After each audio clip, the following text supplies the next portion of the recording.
Hey guys, Jill here. Welcome back to Whispering Willow Farm. As you guys can see, I'm out in my herb room slash grow room, and I am trying to get prepared. And you might be wondering, okay, what are you trying to get prepared for? I'm getting prepared for seed starting season.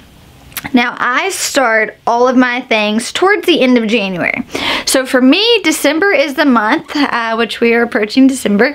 December is the month where I start buying all of my supplies, doing a supply checklist, making sure I have everything I need, and especially this year. Now, I would much prefer being in a situation where I was prepared. I had all the things on hand I needed. That way, I didn't wait until I got ready to start seeds, realize I didn't have something, go to order it, and what do you know? There's a shortage. And I've just learned with the year we've been having, being prepared is definitely a good thing. So as I am coming through doing my checklist and my inventory for all my seed starting things, I thought, well, this is a really good opportunity because I get asked a lot.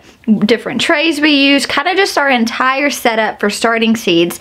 I'm going to run through all of that with you guys, tell you guys what I use, who I recommend. I'm going to link it all below. And this is just going to be a video about my seed starting supplies. And I really encourage you guys, if you are like me and you're starting in a grow room, in a greenhouse, under grow lights, whatever that may be, I would go ahead and start thinking about your supply list, because there is the possibility that you may just not be able to get it. For instance, I was talking with a friend. You guys know I encourage y'all to go ahead and buy your seeds just because you don't know. Well, Johnny's just released their new seed magazine, and they've put in there that there is a carrot shortage this year. So you're just not going to be able to get the carrots they usually get.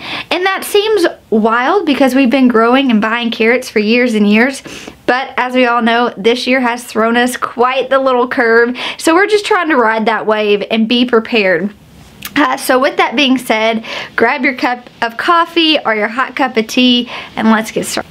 So the first thing I would recommend you all do is figure out what size garden you're going to be planting. Before you buy the supplies, you guys know I am a budgeter, so I don't want to overbuy. I want to buy, you know, and have enough, but I don't want to just guess and overshoot that. So I know every January I start literally thousands of seeds. I grow seeds for a local plant sale that I do every single year. I've got a decent sized garden in the backyard. I also have, you know, local community members that come and buy just from the farm. So I know that the material I'm gonna need is more than just a few of these little trays. Like, I'm gonna need a larger amount, which is then going to let me start sourcing that out bulk. A good place that I buy a lot of my bulk things from is Greenhouse Megastore. Now, let's do some comparisons. I am a bootstrap farmer girl, true and true. You cannot beat a good bootstrap farmer tray. This is what I do all of my microgreens in, are their 10-20 flats with the holes. However, if I'm buying thousands of these, this can add up. So this is what I end up transplanting my things into. When I get ready to sell them at the plant sale, they look just like this. They have a Whispering Willow Farm label on them. So I'm getting rid of these. These are way too expensive for me to get rid of. I buy these because I use them. This is what I plant a pot into for my garden. But for the bigger ones, I get 500 of these at a time.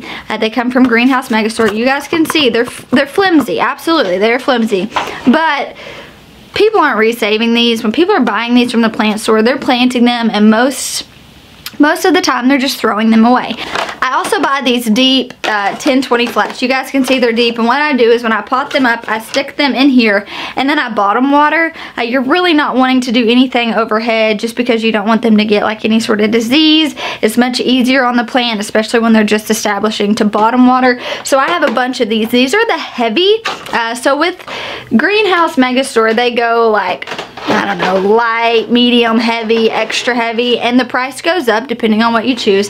This is extra heavy. You guys can see it's pretty good. It is no bootstrap farmer, but I definitely recommend something like this with no holes. That way, whenever you have, you know, whatever you've planted in, you stick it in here, you can bottom water it. It's much easier to keep things organized. So for me, these are things that I'm already buying right now, have in stock, and I'm just keeping a note of that. Since I am starting so many tomato seeds, the way I like to do it, because it saves on soil and time, is I start all of my tomato seeds in 128 cell flat. This is from the Bootstrap Farmer, and I will go in, and as soon as they get big and established enough, I'll up pot them. Typically, I up pot them to this. This is like a 3.5 inch pot, I think. And then this is the 5-inch pot. Still just continually, as they grow, up pot them. But again, even with something like this, you're gonna want that tray to put it in, because especially if I'm doing this in the herb room and in the house, bottom watering is just the way to go. So if you have some sort of rack set up with grow lights, you definitely want something to put that in. And I know a lot of people just forget that step. You know, they'll go through and they'll buy these and they think they're good, and then they realize, oh man, you know, they're having to top water, but even at that, it's still leaking through. So always be mindful. Anytime you're ordering any trays like this, whether it's 128 cell, you can get the 50 cell, which are a bit bigger, you're always going to need one of these trays to go underneath it. I'll link all these below. This right here came from the Bootstrap Farmer. I do know that you can also buy it from a Greenhouse Megastore, but just make sure you want these 10-20 deep flats underneath it. One of the things that I like about Greenhouse Megastore is when you buy these 5-inch pots, it has the container in them, which will head out to the greenhouse. There's a lot of them in there, and they just sit in there.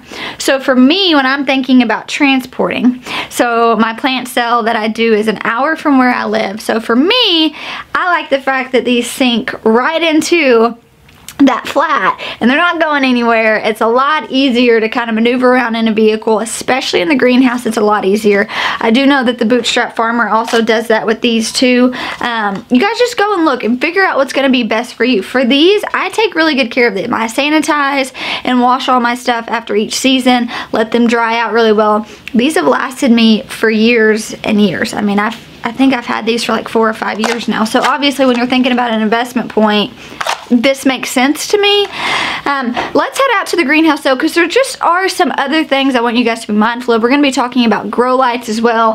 I'll show you guys some of the grow lights I have in here. This is important, especially if you're starting in January. So if you're starting in January, your days are still short, depending on where you are. For me, I'm in zone 7B. It's getting dark here at like 4:30 in the afternoon. I have not adjusted to that at all. So if you are starting early and you have this rack set up like what I have going on right here, you definitely want a good grow light system, because that you're going to have to use that artificial lighting, and that is what is going to get your plant established until, you know, the days start getting longer and things like that. So what we have here are just your cheap T5 integrated lights from Amazon. I'll put them below. This is what is in our greenhouse outside, which is what we will continue to use. I've got 2 per shelf. Over here I have something a bit different. I have got the Hidden Harvest Company. This one works okay. It's a full spectrum. It's not my favorite. Here is a Mars Hydro. This is an LED. You can adjust this and lift it. You know, you can set a timer on it. You can dim it. This for me is an investment, but for me, I like it. So again, this would be one of those things considering the space you need. For me, to buy these Mars Hydro and hang up on all the racks in here that I'm growing on and putting them in all the shelves outside in the greenhouse, it doesn't make sense. They're way too much, you know, money. That's not what I want to spend on a grow light when I'm having to cover such a large area.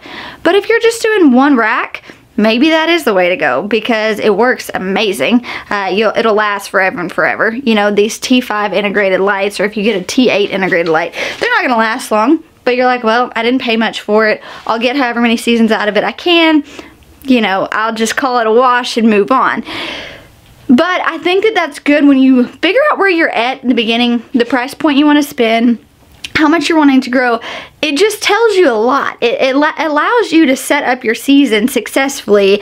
And for me, I know that I'll keep the Mars Hydro. These will be the ones that maybe my finicky plants I put under that need a bit more attention, or this, you know, certain light really affects them. All the other ones, last year I just did these integrated lights and they worked, honestly guys, just fine. You definitely want to make sure you have enough of these come seed starting season, because these things sell out all the time. I buy a 500 pack of these multicolored ones. These are used, so they just need to go thrown away. But I buy these on Amazon, 500 pack at a time. The ones I just showed you, I think Fruition Seeds had those. And when I, placed my seed order, I was like, well, I better just throw those in. And those are things you definitely want to be mindful of, because there have been so many times I've waited last minute. I go to order these off of Amazon because it's like $15 for a 500 pack or something. Like, it's just value-wise is where it's at. And they were sold out. So you can just take duct tape or Scotch tape or something like that and put it on the front, of your individual trays, or you can put them on, like, say you have an entire tray. Let me show you guys. Say this entire tray is just Roma tomatoes. You could just put a piece of Scotch tape and put Roma tomatoes. However, for me, I'm growing lots of different varieties, so I like the idea of being able just to have the little individual markers. It makes more sense. I try to save these and reuse these, which I do a lot of the time, but since I sold so many of them, I ended up just being short, so I've just been trying to pick these up whenever I can. Alright, I want to take you out to the greenhouse. I want to talk more to you guys about this, what I recommend your end goal be as far as, like, for me, I know for selling, I need all my plants to be in these 4.5, 5-inch pots, just because that's a good established start. I know what I want to sell this for, my price point, so this makes sense. But I just want to show you some of the other options that you can do when it comes to that. Some soil, some other things that I make sure I have on hand anytime before I'm getting ready to start seeds. Y'all, this Arkansas girl is cold. It is 37 degrees. It has been down in the 20s. Supposed to be down in the 20s all week, and oh my gosh. It's a little chilly. Alright, we've made it out to the greenhouse. I just want to show you guys some other options, because I do know that there's a lot of options when it comes to starting seeds, and the trays you can use and pick. I've used just about everything you can use, so I just want to give you guys my opinion and my review on it. By all means, it is not the right way or the right view. Just if you're kind of thinking and this is new to you, I just kind of want to show you everything I've used and just tell you from personal experience why I liked it, why I did it. So here we have these biodegradable little planters. These are probably, I don't know, like a 3-inch or something like that. You would think, oh, this is great, because you plant it in here. It's not plastic. You can immediately just pull back the bottom part and plant it right in the soil. This seems really appealing, and I know, because someone who does not like to use plastic a lot, this seemed really appealing to me too. However, there's a lot of things I did not like about this, so much that I completely quit using them. And that is, they dry out really, really quickly. Now, in my greenhouse, I have a heater that will stay on here, until it starts getting warm. But then your greenhouse, my greenhouse is getting up to 100. These kept drying out so quickly that my plants kept dying. They just never truly stayed like saturated in water. And so I just didn't have a good time with them. I tried them, you guys, several seasons and had the same problem. They were just drying out. My plants didn't thrive. So I've completely stayed away from this. If you want to try this option, Jiffy makes these. You can find this in any box store, like a Home Depot, a Lowe's, a hardware store, something like that. So if you're in a pinch and you're like, oh man, I don't have any pots, I didn't order pots in times, you can certainly go and try this. Just know that you're gonna have to baby it more, and if you don't have a lot of plants, this may actually be okay.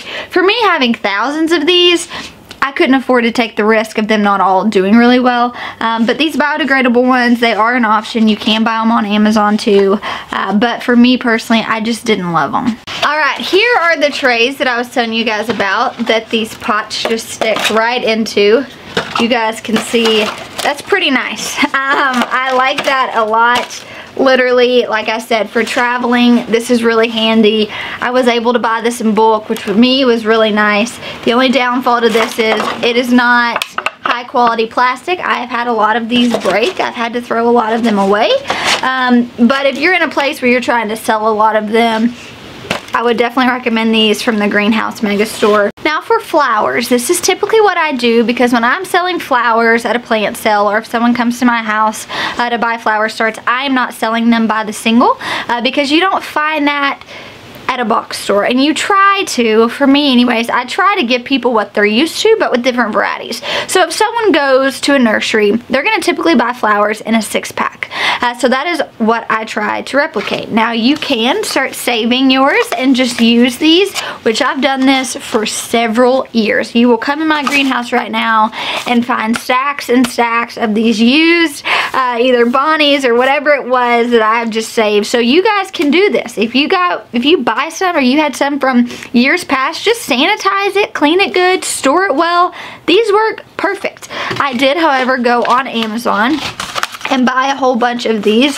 They're not near as stout as the Bonnie one, so the plastic's a lot thinner on this than the Bonnie. However, this did allow me the opportunity, you know, to put my own label on it and stuff like that, which is what I do as well. As you guys can see, they're a bit flimsy, but Amazon had a pretty good deal on these. I think I bought a 50-pack and it was like not very expensive at all. But if you can reuse. I have an entire tub, and I'm not even lying. That tub down there is completely full of things that I've reused.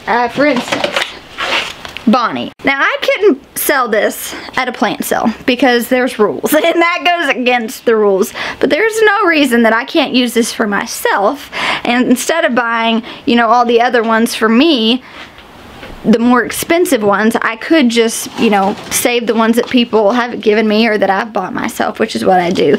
When it comes to starting seeds, you can get by pretty minimal. You do not have to have a lot of things. You have to have trays. You have to have good soil, which we will talk about in a second. But as far as just like equipment, there's not a lot of extra things. Lights, if you need lights, you know, trays and what type of trays you want for what you are trying to start. But as far as tools, there's not a lot. There is something that I use every single year. It came when I bought these. It came with this for free. It was like some bundle that I had bought at the time, and I'm telling you, these are probably so cheap, but I appreciate these a lot. And it's this little dubber, if you will. Now a lot of people you'll see just go in and like use up until their knuckles, but this is really nice, especially if I have children helping me plant seeds, and you literally just stick it down and it makes your intention to plant the seeds. This right here is a tool that I really appreciate. This came from the Bootstrap Farmer, and it has some markers in there, but then it has the same two tools, and this was probably a couple bucks on the Bootstrap Farmer, so you can buy all this together. It's a 12-piece, but this right here is what I love the most, and I'll show you guys. So when I am planting in my 128 cell, my finger is not going to get in there and pull that out, and that's also really, really bad. You don't want to do that. You can damage, you know, the root systems and things like that, and you just don't want, you want to be as gentle as you can. So that's where this little guy comes in right here.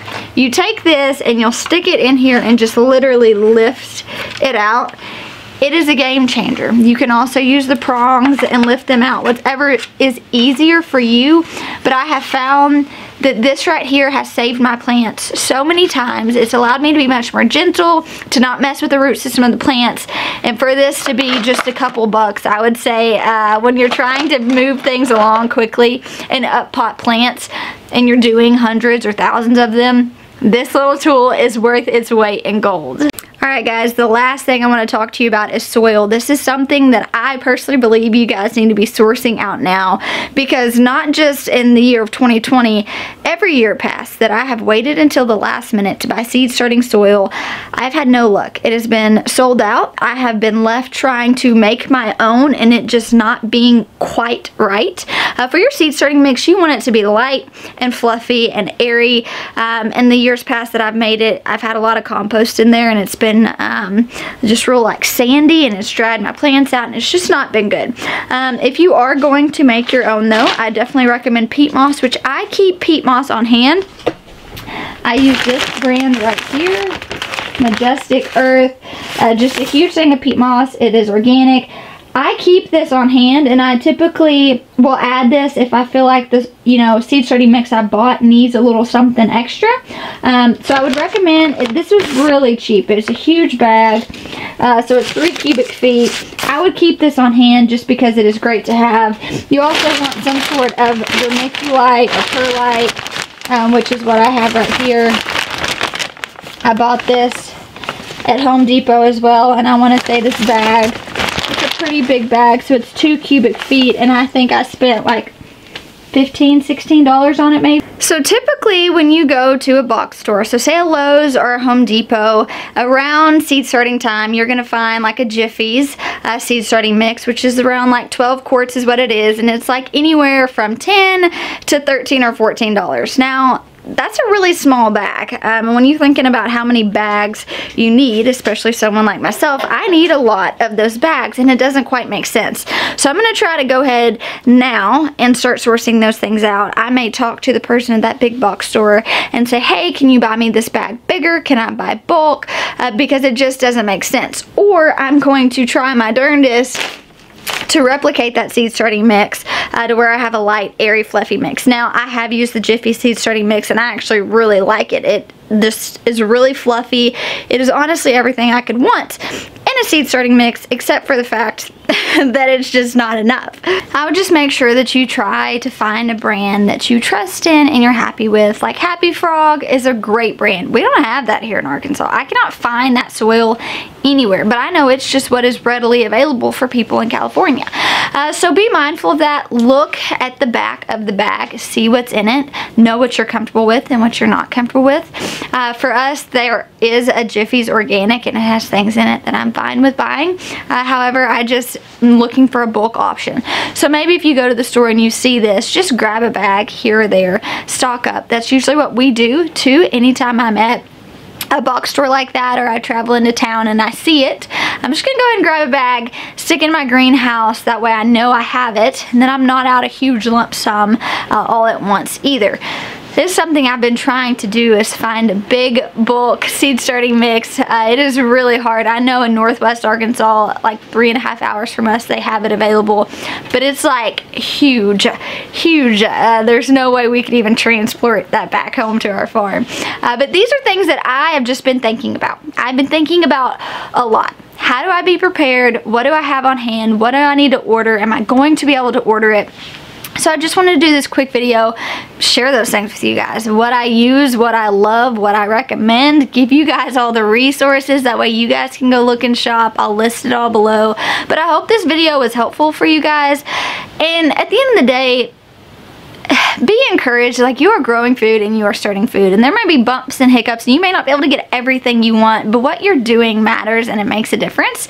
So I know a lot of times I can get discouraged if I'm like, oh my goodness, like I wanted this and they didn't have it, or whatever it may be. I know that seems silly, but when you want to do something and then it doesn't quite happen the way you want it, you can kind of get in a bad mood. And so I want to encourage you guys. 2020 has been a bit crazy, and things certainly have not gone as planned. So if you are growing food at all and you've never grown food, you're making a step in the right direction. You may not have all the supplies, they may not be available to you, but do what you can do with the materials that you have and what you have available to you, because at the end of the day, you're taking that step, you're growing food, and that matters. Like, what you are doing matters. That is awesome. I'm proud of you. If you're starting a garden for the first time this year, I am proud of you for taking that leap of faith. I know that that takes a lot of courage, and I just want to tell you, you can do it. So I hope this video was helpful. Thank you guys so much for hanging out with me today. I'll talk to you soon.